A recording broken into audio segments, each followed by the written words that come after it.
Hello, board gamers of the world, and welcome back to the Curious Box. I'm Pedro TRZEWICZek, and today I'm here to present you a very special guest.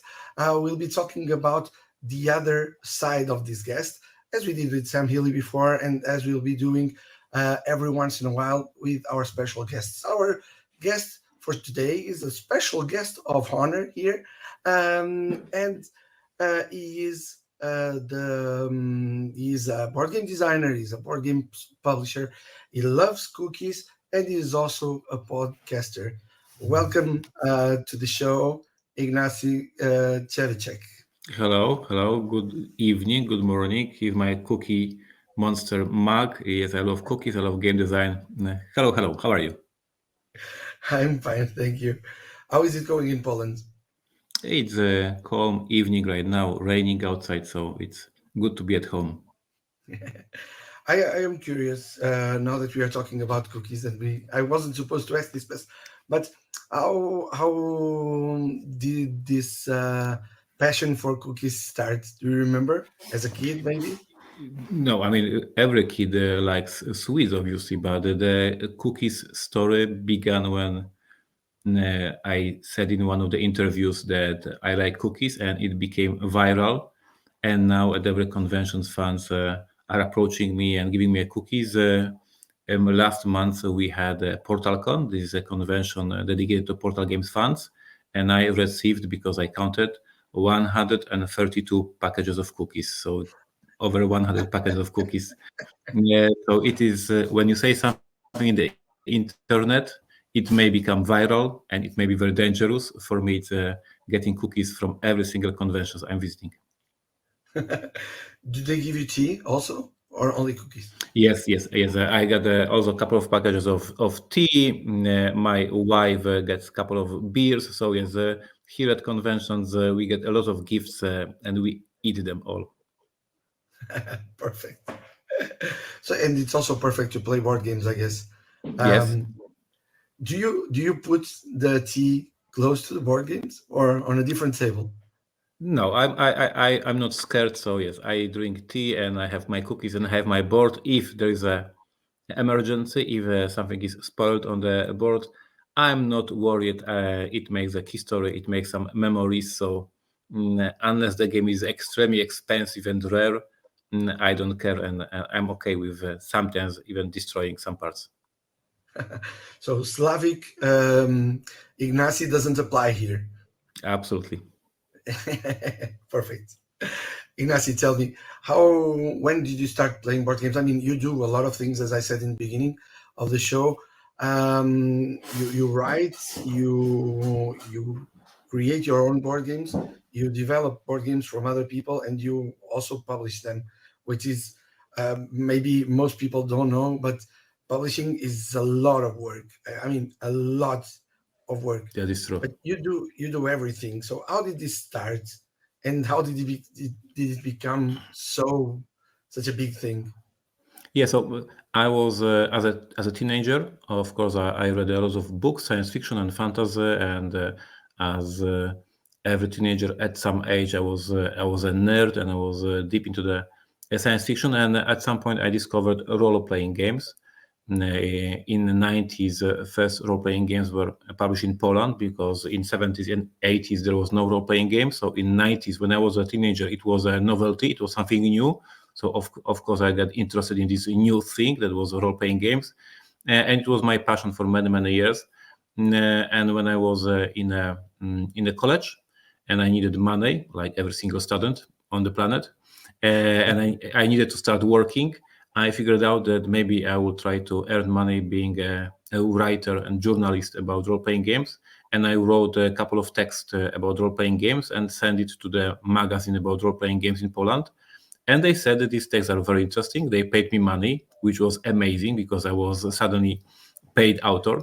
And I started writing this on a regular. And for the 1 year, I was earning money like that. And at some point, I decided maybe I have a talent. Maybe this is my idea for the career. And because my character, my personality is to create something. So I created a company and I invited my friends to join me. and we started Portal Games, and it was 25 years ago. And this year we are celebrating 25th birthday of the company. It was 25 years ago, and the company started as a company that was supposed to publish a magazine, bi-monthly magazine about role-playing games, because I was very good at this. I knew my craft. I knew lots of role-playing games, and for the 4 years we were doing that. And then after that, I discovered board games. So because of the situation here in Poland, it was very rare, very strange. In the 80s and in the 90s, there was not many board games in the country. And the first science fiction gimmick, it was role-playing games, not the board games. So I first discovered role-playing games, which is not obvious, and then I discovered board games. And when I discovered board games, when I played Catan, when I played Ticket to Ride, when I played all these games, I decided this is very interesting, and I stopped writing new role-playing games. I stopped publishing magazine about role-playing games, and I switched to do board games. And here I am 20 years ago later as a board game designer, and nobody knows that my career started with writing about role-playing games. I knew that. I knew that Thank you. through the podcast. I knew. Thank Uh, you. but when you started writing, not writing, when you started playing RPGs, with whom were you playing it? With your friends? Yeah, that was my Uh, buddies. It was very, very classical story. So, of course, in my high school, in my classroom, I had a couple of my friends, and we were all nerds. We were going to the conventions, science fiction conventions, to go to the seminars with the writers to get the signed books, etc., etc. And as a nerds, as a geeks, we start playing together role-playing games, and we played to the whole high school. And then we went to the college, and my friends went to different college. I went to different college, and in my college, I started a new group of role-playing gamers. I started a gaming club in the college. It was one of the biggest clubs in the Poland at some point. And that's how I became more and more competent and confident about my knowledge about role-playing games. And then at some point, as I said, I decided I think I can start earning money from my knowledge and my talent. and you were writing what, reviews? No. I wrote adventures, modules. So in Poland, Warhammer role-playing game, this old Games Workshop game, was super popular, and I was a really, really good game master running games of Warhammer.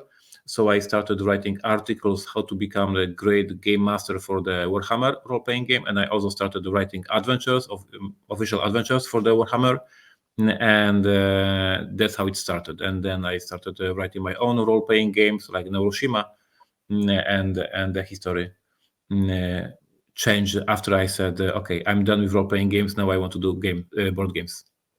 What attracts you more on role playing games? With role-playing games, I really loved creating worlds, creating settings, designing some locations, some characters, some stories. So I was really good at that. I co-wrote two big role-playing games here in Poland. They were published only in Polish, obviously, because there's a lot of text. It is very expensive to translate them. The one was Neuroshima, the other one was Monaster. And these two games were praised here in Poland for super interesting settings, for great locations, great stories. So I had the talent of doing that. And then Hiroshima became a board game.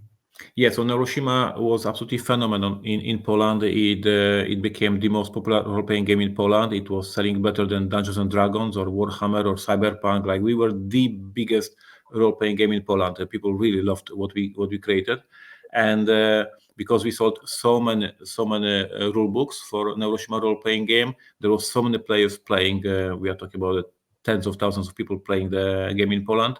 And me and my cohort, we started discovering world of board games. We decided, let's try to monetize this world, and let's try to do a board game in the world. And yes, and Michael designed Neuroshima Hex. A few years later, I designed 51st State.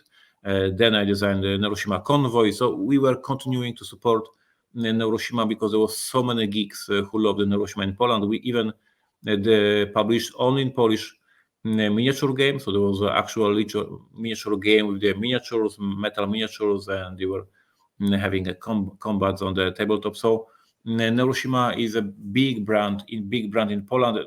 Not so these days, of course. I'm no longer supporting the line with the new supplement for Neuroshima role-playing game. So for many years there was nothing new on the market, so it is less popular these days. But back then it was the biggest IP in Poland. Yeah. But you are still doing new characters for Hiroshima Hex, right? For Neuroshima Hex, we are continuing to support the line. It is very popular in Poland. We have last year we had over 60 tournaments. So this is like a lot of tournaments. These official qualifications for the Championship of Poland. We have a Championship of Poland with all these best players coming to PortalCon to win the big money prize, and we support the line with. Every year with a new expansion for the Neuroshima Hex. So yes, this is the line, one of the longest run line of expansions in the world. Like the base game of Neuroshima Hex was released in 2007, so it was many years ago. And since then, every year we have new expansion and new expansion and new expansion. So the community around the game is absolutely crazy, and they love to test new armies and master them and play. And there's last week we sent out here in Poland press release about all the events that are happening right now for Neuroshima Hex, and this is just insane. How many tournaments in how many cities and online tournaments through the app tournaments. Like this is insane what's happening here in Poland. We are very happy and very proud. Do you have a department on Portal Games only for Hiroshima Hex? We have one person who is dedicated only to managing the whole community. Like he's in contact with all the tournaments, all the winners. He's writing news about it. So yes, this is lots of work, but it's very nice because when you see that your game has a huge community, it makes you happy. So we are very happy. It's amazing. It's really, really amazing. So your first game designed by you was Stronghold, right? It was the first game that released in English. Yes, I did a couple of smaller games only in Polish, and then at some point I felt that I'm ready to make an international release, and I designed Stronghold. It was 2009, so many years ago.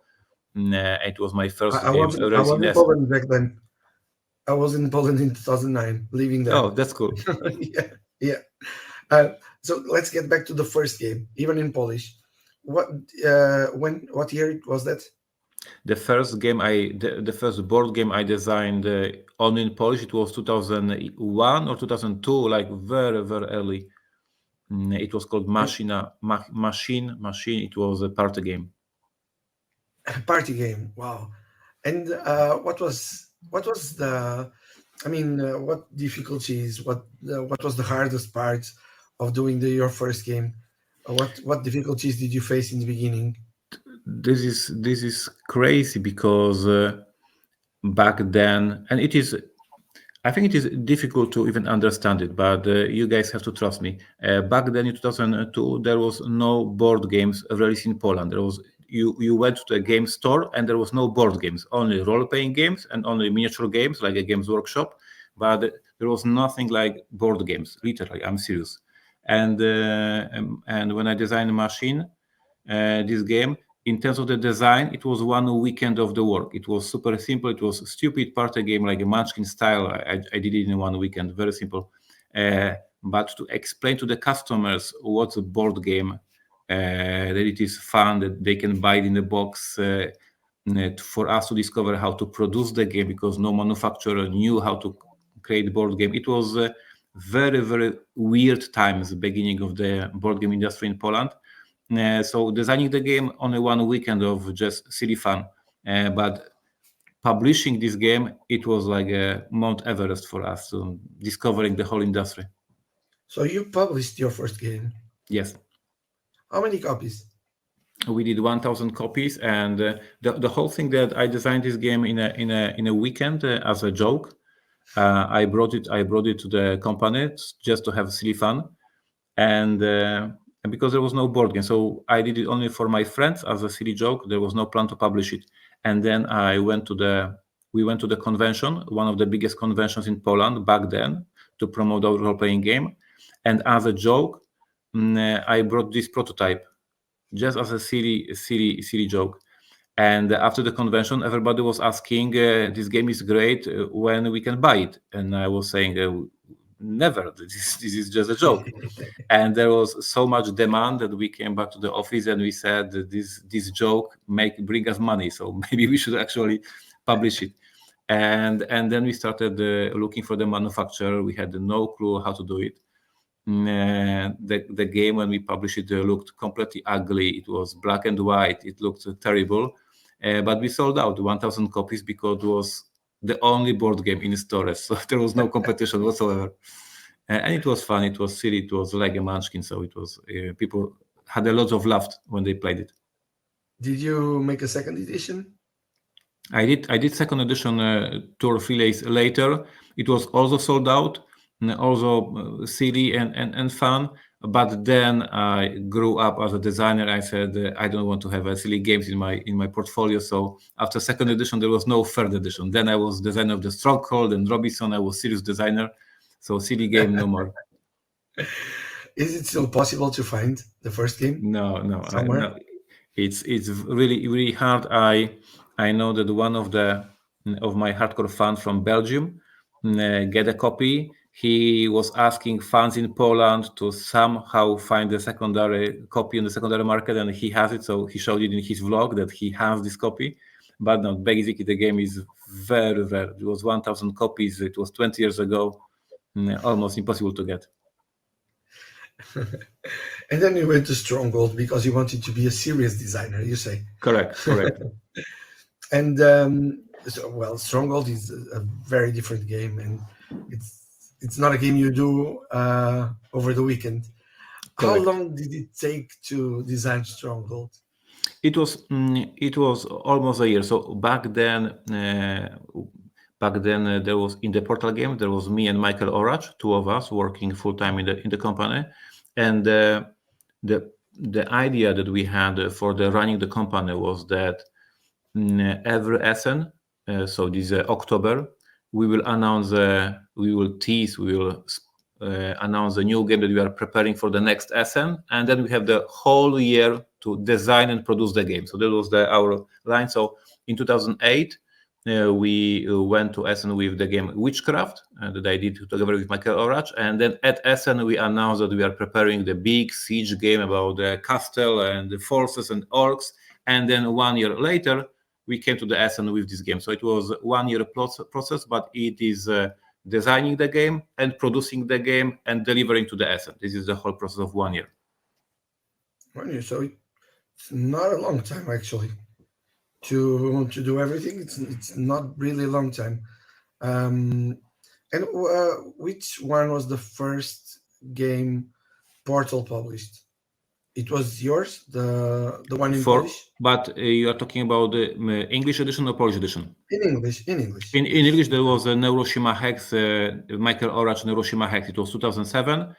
It was very successful for us as we were sold out. We showed our game to the international reviewers. We had a lot of good reviews, so we were very hopeful for the next Essen. The next Essen, we came the game Witchcraft that I designed together with Michael Orach. We were working together.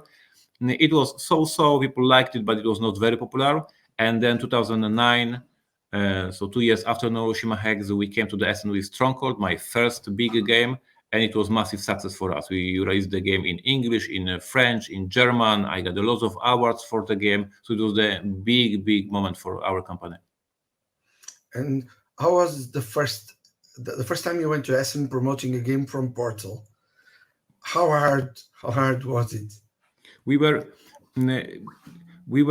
super stressed. We had no clue how many copies to bring. We had no clue how to sell them. We had no contact, no networking. There was like a jumping to the ocean without knowing how to swim. We were lucky with 1 point, and this 1 point was super lucky for us. So a few weeks before Essen, Bruno Faiduti, famous Bruno Faiduti, visited Poland, and he wrote on his blog, because back then Bruno Faiduti had a blog, and he wrote on his blog that he's coming to Poland. And I read it, and I reached to him and I said, I'm designer from Poland. Can we maybe meet? And he said, yes, we can meet. So he was very kind and nice. And we met in the Wrocław city, which was very close to my city. and we invited him to the restaurant, and we played together Neuroshima Hex. We showed him prototype, and when he get back to France from Poland, he wrote a review of Neuroshima Hex, and he wrote that he met these young designers from Poland. He played with them in Poland, and they have this original game, and they are releasing the game in Essen, and everybody should put attention to this game because it's very unique. And we were like, oh my god, this is the best review ever. And so nobody knew about us, but this review from Bruno Faiduti was super helpful, and we had a lot of traffic just from the readers of his blog, and they were saying like, we don't know you guys, we don't know this game, but Bruno said it's good, so we are buying it.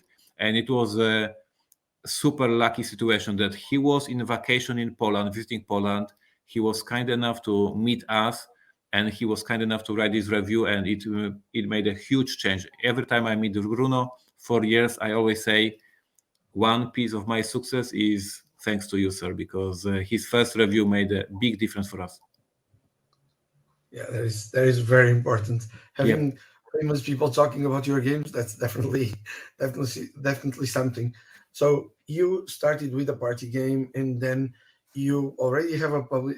I mean, had a company, or were funding the company back then, and suddenly you published Nourishing Hacks, and then you designed Stronghold. I mean, and as a publisher, and we all know publishers have lots of work to do. I mean, see prototypes, developing games sometimes, and then take care of all the producing parts of the game. How do you find time to design games? Yeah, so basically it's a not full-time job to be a publisher and designer. It's a full life job, like basically no weekends, no evenings. They are working all the time. Back then, when social media became more popular, and for a couple of years I was a very active user of Snapchat. Nobody uses Snapchat today because everybody's using TikTok, but before TikTok there was a Snapchat. So I was very active on the Snapchat, and I was doing like a lives presenting what I'm doing. So people were able to see that it is like 11 p.m. in the night, and IGNACY is just posting video that he's designing first Martians, or this is Sunday evening and he's designing first Martians. Yeah, you are absolutely right that one hat is being a publisher, and it's a regular job. You have to contact manufacturers, prepare files, do all the regular job, do invoices, contact retailers, etc., etc. And being designer is the other job. So yes, I was working two jobs for many years. Lots of work, but I was very happy with the success the company had. I was very happy with the success of my game, so I will not complain. But yes, for the past decade, I worked a lot. That is true. 1 year and a half ago, so in SN22, you told me that your company had, if I'm not wrong, 41 people. Yeah. Now, yes. Now we now reorganized a little bit. So now we have a 32, but it is still is a big company. In Poland, Portal Games is the second biggest publisher, and the biggest is obviously Asmodee Poland. So basically, if we remove Asmodee from the equation, we are the biggest one in Poland. So we have a huge department for the marketing. We have a huge sales team. We have a warehouse team. So it is a big company in Poland. Last year, we released over 30 new games for Polish market. So this is a new release almost every week. So it is a full-blown company. I'm very proud of what I built over these 25 years.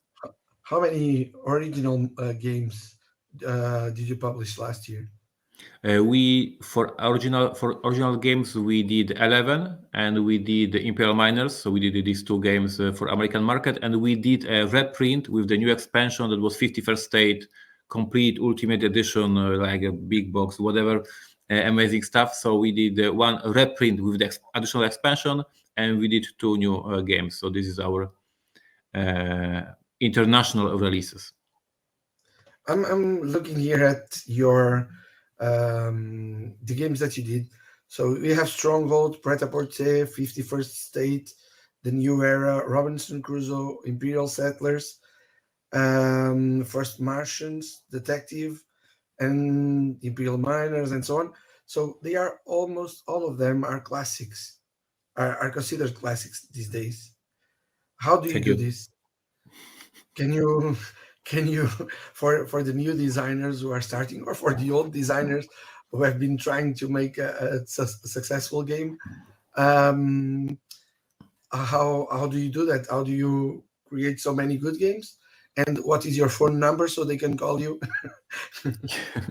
Yeah, I do at the conventions. I do seminars for the designers. So of course, I have prepared a special dedicated seminar with some advices. But in a short words, uh, I did a lot of research when I was preparing for design. So, for instance, when I was preparing for Robinson Crusoe, back then there was not that many cooperative games like today. We are talking 10 years ago, so it was less of them. I played almost every cooperative game that was on the market before I started working on the Robinson Crusoe. Like I was checking every other game and I was making, I had a, I'm not using it anymore, but back then I had a big notepad and I was writing. I played it. Pandemic. This is what I like. This is what I didn't like. I played Shadows over Camelot. This is what I like. This is what I did like. So I was doing a lot of research, and then from all these notes, I did what I like in a cooperative genre, what I don't like in a cooperative genre, and from that I had my like a thesis what I want to achieve with the Robinson Crusoe. With 51st State or Imperial Settlers, I played a ton in my life of collectible card games, all these Magic the Gathering, Doom Trooper, Legend of the Five Rings. So I played a ton of card games. So once again, I had this knowledge of what's cool in a card games, what's not cool in a card game. So in short, what my answer is play games. Like if you want to be a good designer, you need to know what's on the market, what's good, what you like, what you respect in the games, and what you don't like. I know there's this famous quote from Rainer Knizia. He said in one of the interviews that he's not playing games. I don't believe it. I think it is just a show off for the interview. I know that Rainer has a whole team. He has a whole team of developers who play all these new games, and they are just briefing him. Hey, Rainer, this is new, this is hot, and that's why every year he can come with the new games that are relevant to the trends. Like if this is roller ride is popular, Rainer has a new roller ride game. If there's something that is popular, Rainer has a game because he has a whole team, and this is exactly metaphor of what I said. You need to know what's popular, what are people playing, what are the good mechanisms you have to learn. We are now this year we will release game called Thorgal. It is not my design; it is my team designed it. But just to say what I mean, we played amazing game Forgotten Waters from Platehead Games. It's a very good game, and I said to my team, this book of adventures that is in this Forgotten Waters is a very unique mechanism. It will be most likely popular. Look at the Sleeping Gods. The same. You have the book of the that you open and you have a map. And I said to my team, this is the future. This is a new mechanism. You play all the games with these books. You buy every of them, play them, and we do a Thorgal. And this is how we did a Thorgal. I hope people will enjoy it. As I said, this is not my game, so but this is Oh, how we operate. Learn, I am educate very yourself. curious. When is Torgal coming out? I'm very curious. Forgal is scheduled for the June, so it is just before the summer. It is in production right now, so this is the our answer for this. I would say not new mechanism. These books with the new maps. I really love this concept. It's very original. I remember now that you are talking that we are talking about the game is being produced. There is a thing that came to my mind during COVID. I was listening to the podcast to Board Games Insider a lot, and I remember you talking a lot about delays in production and how expensive was To to ship the bring the games, game. yes. Yeah, how is the situation now comparing to the period before COVID? Yes, it's back to the normal stage. So the prices they are bigger than it was before COVID because of the inflation in general. But there is no longer these crazy prices. As for the delays, the manufacturers not so many problems. So everything finally is back to normal. As I said, because of the of course world is changing because of the war in Ukraine, because of the prices of the fuel and paper. So obviously it is not that awesome as it was before COVID, but basically it is now a normalized situation, and we don't have any more big delays in the manufacture. We don't pay crazy prices for the manufacturers. I'm really sorry for the publishers. who had to ship their Kickstarters in 2020, 2021, 2022. The prices were horrible, terrible, and many companies lost a lot of money because of this craziness. So yes, now its situation is so back to normal. I want to ask you two questions about the market because we are talking about the market. The first, considering what you were saying before about trends of games and the designers, maybe they should follow trends, but there is a problem here. If now roll and rides are trending, I'm not sure they are still trending as much No. as they were a few years ago. No, okay, but imagine they were. It takes some time to make a game, to present the game, and so on and so forth. So isn't it risky to um, make to create a board game on this trend, and maybe in a few months this trend will not be a trend anymore? Yeah, so every designer, well, not every, some designers are lucky, and they fit sorry, and they fit perfectly with the trends. So the perfect example is Detective. In 2018, I released Detective and became like a massive phenomenon. I sold more copies of Detective than any other of my games, and it started the whole genre of detective games. Now everybody's doing their detective games. So you would say I was lucky. I was lucky, but I played 2 years earlier the game Sherlock Holmes Consulting Detective. It is a brilliant game, and it was a game that was brought back from the old time. So in 80s, many years ago, in 80s there was Sherlock Holmes Consulting Detective released by the French company, and then suddenly in 2016 a new edition came out. I played it. I said, this is very interesting. This is going to be hot. This is Asmodee is buying now this company. Asmodee will release it. It will be hot. People will start playing. They have better distribution. I love this. I love the mechanism. I said, I'm making a bet. I will do the detective game because it may be something huge. And I was right. It was better. That made sense. So you need to stay on social media, see what people are saying, see what people are playing, see the trends, and make a bet. And sometimes you will be lucky, and you will manage to fit perfectly with what people want to play. So it's difficult, but I was couple of times in my life I was very lucky. So I'm happy. It helps that you make good games. It Trust me. helps a bit, yes. Um, Tell me something about the state of the market today. We, I think we were expecting this, and you were talking about this a few weeks ago, also on the podcast. Um, right now, there are maybe too many games being released. I mean, every day almost, and the period of a game being new is just a few weeks, 2 3 weeks, and then there's a new thing, and a new thing, and a new thing, and a new thing. I think this was predictable already. It was obvious it was going to happen since a few years ago, because the hobby grew and grew and grew. And you also said that there are many publishers now risking less and making less games.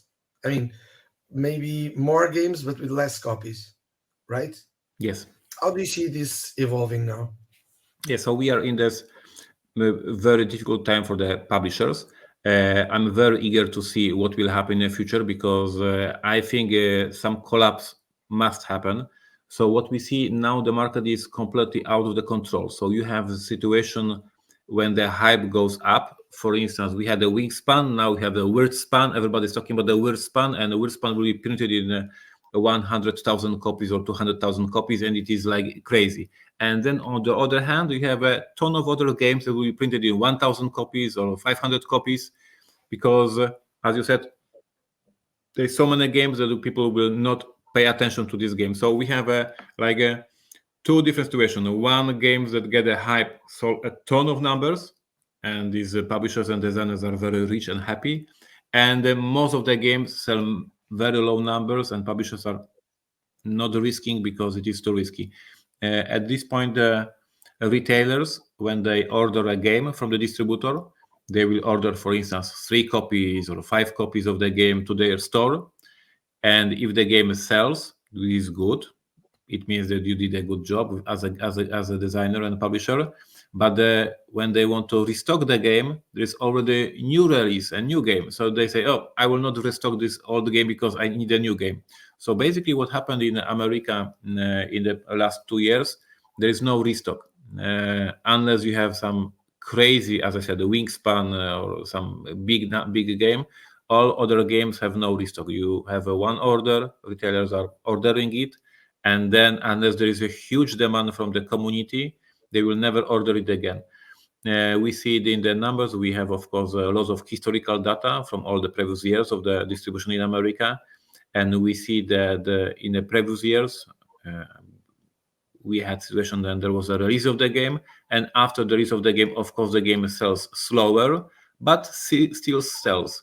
These days, after the release of the game, sales just stop. Nobody's reordering the game because there's a new game on the market and nobody cares what happened last month. So it is very difficult for the publishers. As you said, everybody is now very cautious that we are all printing smaller numbers of the copies because we are afraid that this game will be stuck in the warehouse. We do a lot of direct to the customer marketing. So we are investing in our web store, we are investing in our social media, and this is how we want to reach the customers. It's a very difficult time. As I said, I'm very eager to see what will happen in the upcoming 2 or 3 years, because many publishers will not survive such a difficult situation when they release a game and they can only sell 1,000 copies or 2,000 copies. It is not enough to pay for the bill. As a publisher, how many prototypes do you see every year? Do you know? It's basically 2 or 3 a week. So we not all every day, but almost every day we receive a pitch from the designer, and from these pitches we, on average, we do 2 games a year. So most of them, obviously, we say no, it's not good for us. But I have to say that today, in this year, past year, the last time, the pitches from the designers are much better than they used to be. Young designers are much better educated. I guess this from some tutorials on YouTube, seminars, conventions, workshops. I don't know, but they are much better prepared to present the prototype, to make a good rule book, to make a good tabletop simulator prototype. So I have to say that these games these days are looking much better than it was 5 years ago or 10 years ago. Of course, as I said, we cannot publish everything, so we are very picky. We say no, no, no, no, no, but sometimes we say yes, and then we are very proud to publish a game. So last year, as I said, we released 11, which was a prototype submitted to us in Essen, by the way. And then we released the Imperial Miners. That was a prototype submitted to us at Gen Con. So yes, we take submissions, but there is a ton of new designers who want to release the game, and there's so many prototypes. How many? I mean, do you still see these days many variations of Monopoly? Yes, still not many. It is, as I said, it's much better than it used to be. But yes, every month we have some new revolutionary version of the chess or Monopoly or some new Scrabble, and we say no, thank you, check Board Game Geek. There is a new games on the market. Things changed. What do you think? I mean, you already said that the new designers in general, they are better prepared than in the past. Yes. But what do you think is still the main problem with new designers? I mean, their main struggle. Yes, as when I say that seminars, if I give them advices, the easiest way for them to hack the system and get being published is not to design a big, great game, because many publishers, as we said, they don't want to risk money. They don't want to publish a big game because it's very expensive.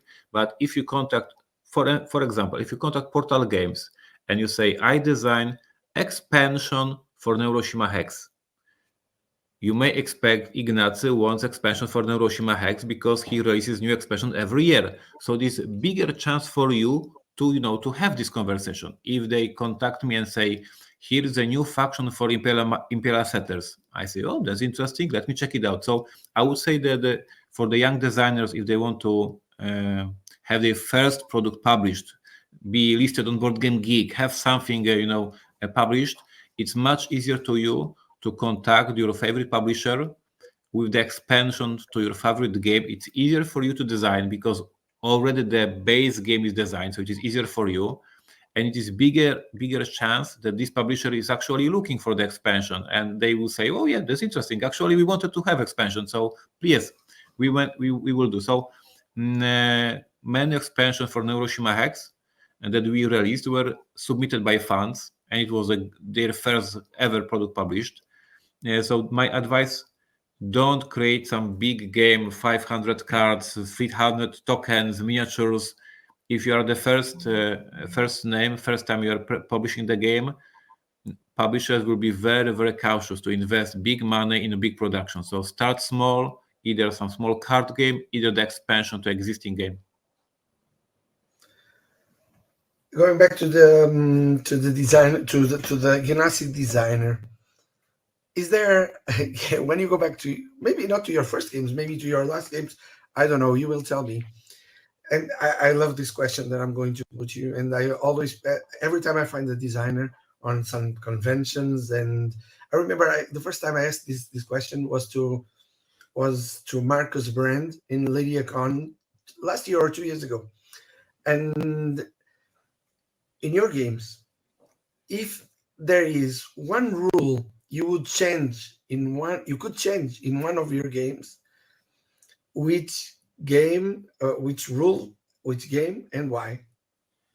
Yeah, so this is for us, for designers, every game that we design sucks. We want to change a lot of things. Sometimes we do second edition, sometimes it is impossible. So yeah, when the game is published, we look at the game and we say, "Oh, this is a mistake. This is done wrong." So for every game that I design, I would change a couple of things. Obviously, the thing that we were considering changing right now in the Robinson Crusoe, in the end we didn't change it. Maybe I will do it in some new edition in the future.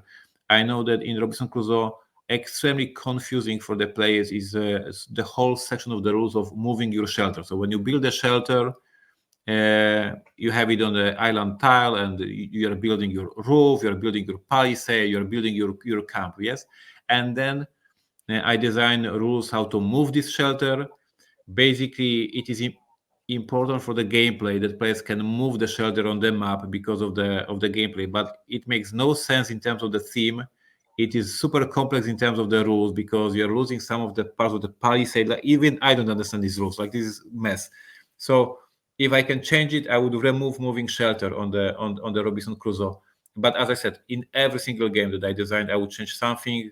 That's why we are doing then second edition, third edition, fourth edition, because we are tweaking and fixing all the time. We cannot stop. Well, yeah, that was going to be my next question. When do you how do you know when to stop designing a game? Yeah, this is very simple. Simple answer. Your production manager tells you when it's deadline, and this is deadline, and I'm serious. Like, they are taking the files from you because they need to send files to the manufacturer, and you are screaming, "No, I'm not ready." We don't care. It's going to print. Like, because the designer is never ready because they always want to improve something. I remember back then when I was designing a new faction for the Imperial Settlers, one of these factions. We were changing one card in the day of sending files to print, and I just need to just one more change. And production manager said no. I said, just one small change. We change one thing on the cards and send to print. So yes, designer is crazy. We want to change as long as we can. This is not a good advice that you are telling to the new designers. If You they can just ever you stop. just you need good project manager who will take this prototype from you. I heard, I mean, through talking with some publishers, I heard some very crazy stories about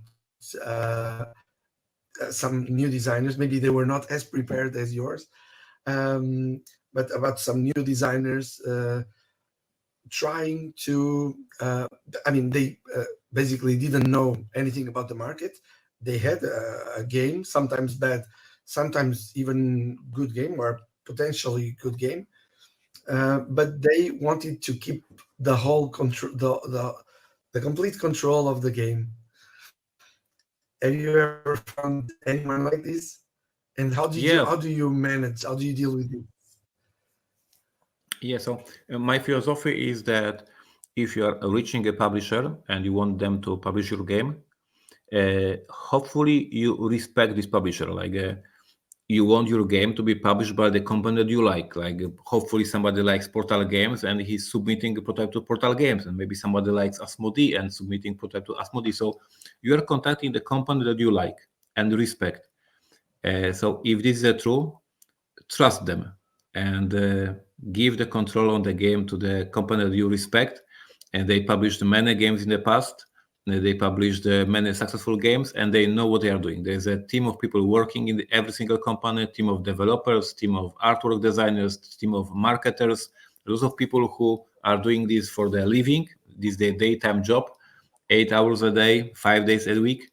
So you have to trust. Like I always say this example that of course I'm publishing my games through the Portal Games, my company, but if I was submit to somebody, I would submit my game to GMT. This is the game company I love, I respect. They create great war games.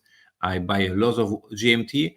And if I submit, for instance, we talked today about the Stronghold.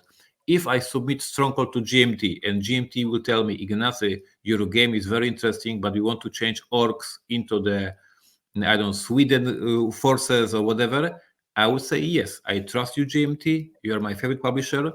Do your job. Make my prototype successful. So my advice to all the designers is reach publisher that you respect, and then you respect them and respect the changes they want to do. I want. We don't have much longer time, but there are still two topics I want to reach. And the first one is Poland, Poland itself.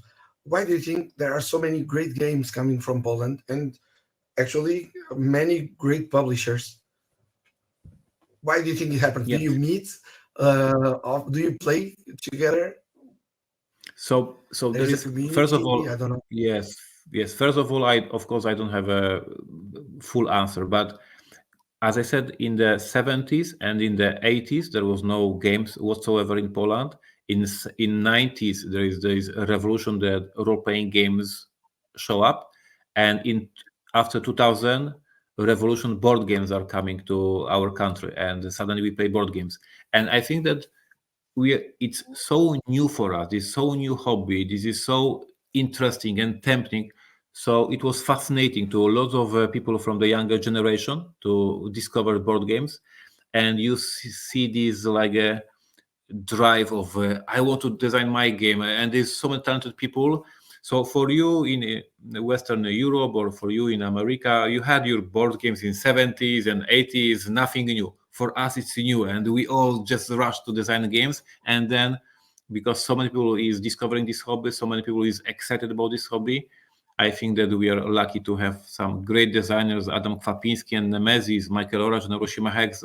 There's a ton of very talented designers, and yes, we have a very healthy, a very strong community of people playing board games. We have conventions in every major city in Poland. We have gaming clubs in every city, in the libraries, in schools. So lots of people playing board games.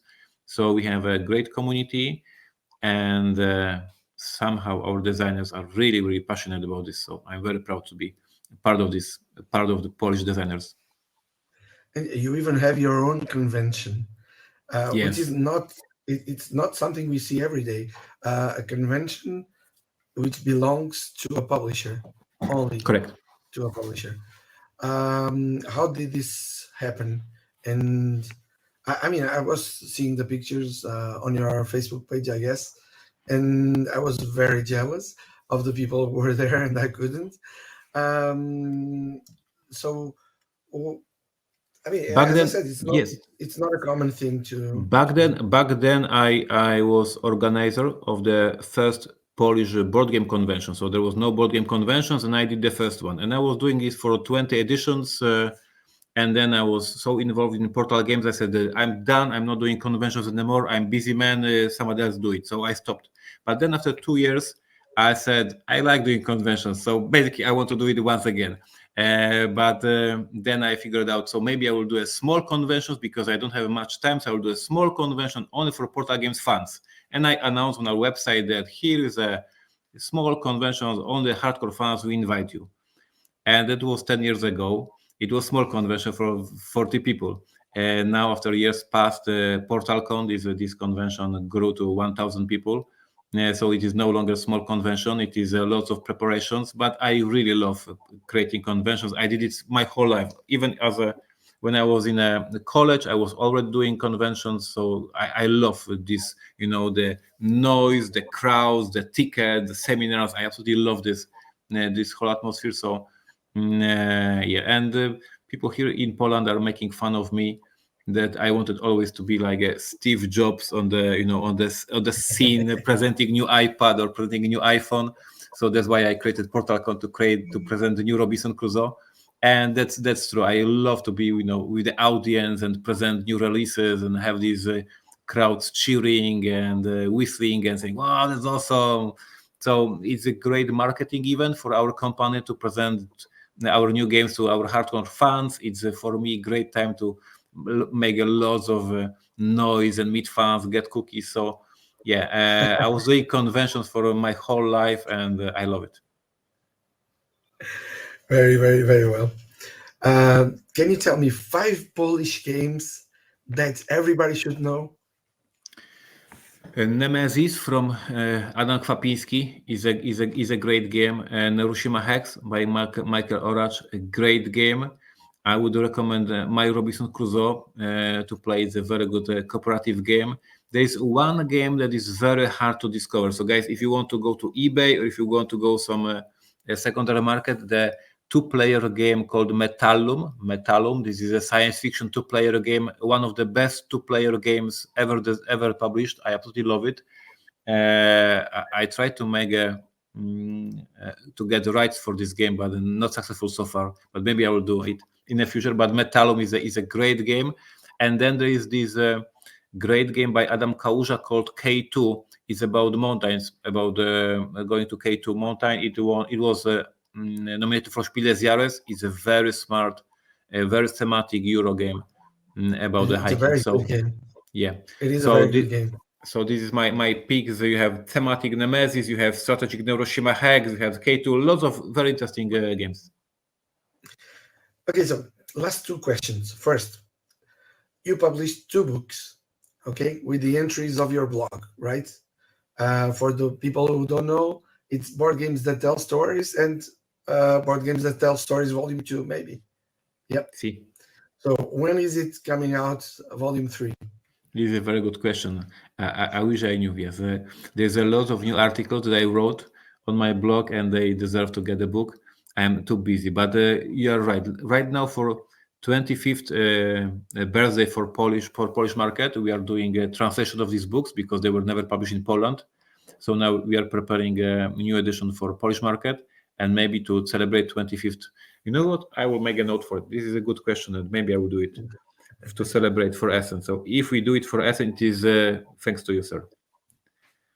I still need to read the second one.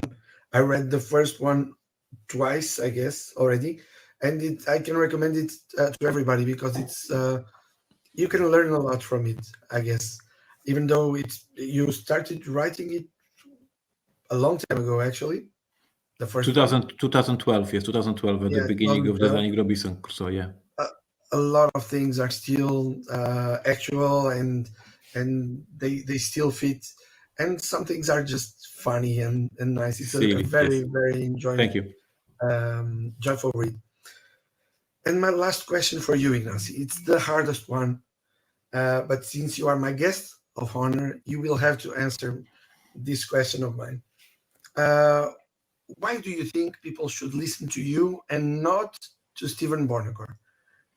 because I'm the realistic Slavic influencer. Like he is just American and he likes everything. He's happy with everything. But I give like realistic Slavic opinions, so my opinions make sense. This is my answer. And by the way, how did this podcast begin? I mean, it was Steven's idea, yours idea, or it just happened? That was Now you had Corey yeah. Thompson also. Yeah, so as we were discussing about the trends in designing board games, but back then, this 10 years ago, there was also a trend of podcasting being more and more popular. And me as a marketer, I discovered that maybe I should have a podcast to promote portal games, to promote my designs, to promote this in America. And I reached Steven because I knew that he loves to talk. He loves, to talk a lot. And I said, Steven, maybe we can do together a podcast. So you will be talking about stronghold games. I'll be talking about the portal games. We will be talking about the news in the industry. We'll promote our companies and we will do a podcast together. And now Steven is not working in stronghold games anymore. I am not talking about portal games because I don't have a time for that. Because we are just having fun in the podcast. So it is no longer a marketing tool. It's just a tool to hang out with the friends and have some fun and discuss the news, of course, discuss the industry. But there's a lot of jokes and silly moments in the podcast, and I appreciate that. Ignacy, thank you so much for being here at the Curious Box.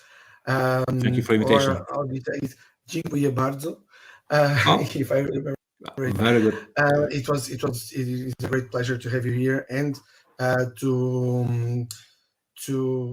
it's for me it's also a pleasure for to have our people here, my viewers, which are 3 or 4, to get to know you and to get to know your games and a little bit of the other side, of the side that we don't see, of the people who are behind the games that we play and that we love. Thank you very much. Thank you, sir. Thank you for the invitation. I hope to see you this year at Essen, I guess. I guess you'll probably see me before that. Yes, very cool. Idea, probably, if everything goes well, maybe yes. Very cool. Thank you. Thank you. So everybody at home, thank you very much for staying there. Don't forget to subscribe and to like this video and to share your thoughts about this interview and to suggest other names to bring here to the Curious Box, to the other side of board games. I'll be seeing you at a table close to you. Bye-bye.